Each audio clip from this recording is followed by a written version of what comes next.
Hello, I'm James O'Neill, and I'll be your guide as we go back through time and uncover exciting surprises and a wealth of history that the Charles Hammond House has to show us during its renovation. Thank you for joining us for another segment of the Charles Hammond House. The team has had to make some tough decisions.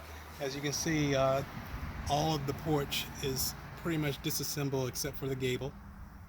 We had to ask them to make sure that when we rebuild it, that it will be as stronger than it originally was in 1830. I'm trying to keep as much of the original wood as possible. It's just a very old wood. A lot of craftsmanship went into that wood, so we're going to reuse as much of it as we can or repurpose it to try to preserve that wood. But the instructions to the team, let's make sure that the porches, both levels of the porch, are extremely secure, that we don't have to worry about any problems with them, and hopefully they will last another 200 years. But just wanted you to see, we're going to be pretty much rebuilding it from scratch except for the gable. We're going to walk around the house, go around to the east side, which most people feel is the front of the house, which faces Martintown Road. But in the meantime, I want to pan right quick to the cottage. Now we can see that the cottage has been stripped of this vinyl siding, and we can see that, of course, it is not the same age of the house.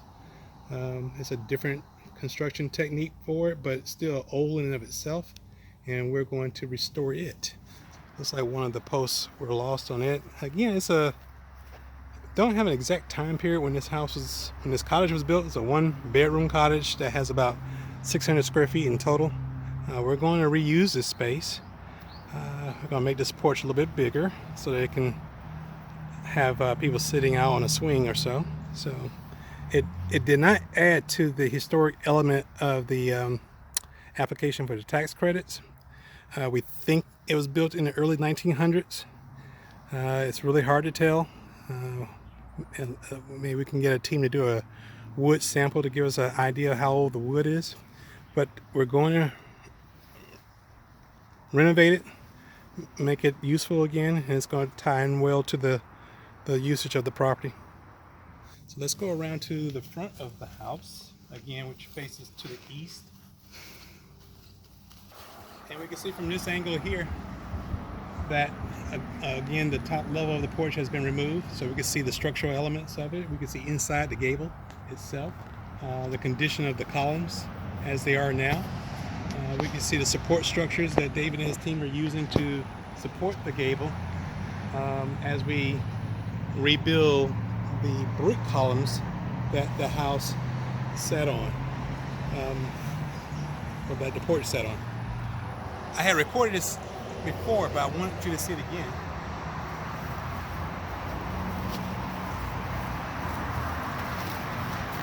Just the detail of this cut, as it mimics the outline of the siding that goes straight up to the top. So this is one piece of wood. Again, thinking that the siding had come first, some craftsman was able to make the outline and transfer it to this piece of wood that was cut out and fits it very snugly all the way to the very top. I'm so impressed with this cut of wood. I mean, that is a very skilled person to do that. I know I have a problem trying to keep a line straight over 12 inches, but here we're talking about almost 20 feet that someone was able to cut that piece of wood out to mimic the siding, because the siding had to have come first before they placed this on here. Well, maybe they could have used this as a guide when they put the siding on, but I doubt it. I think this was, because we know the house was here originally. I can't tell you for sure if this was the exact original siding that was put on the house, but we know that the porch came in 1830.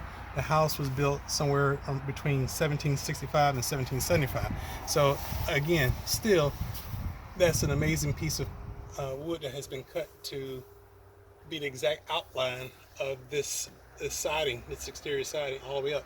And the way I'm looking at it now, I can see some pieces that are a little bit longer cuts than other. I believe this wood came after this siding was put up. That means someone traced that. Someone used some technique to trace the profile of the siding lapping over each other onto that piece of wood. I'm so impressed with that piece of wood.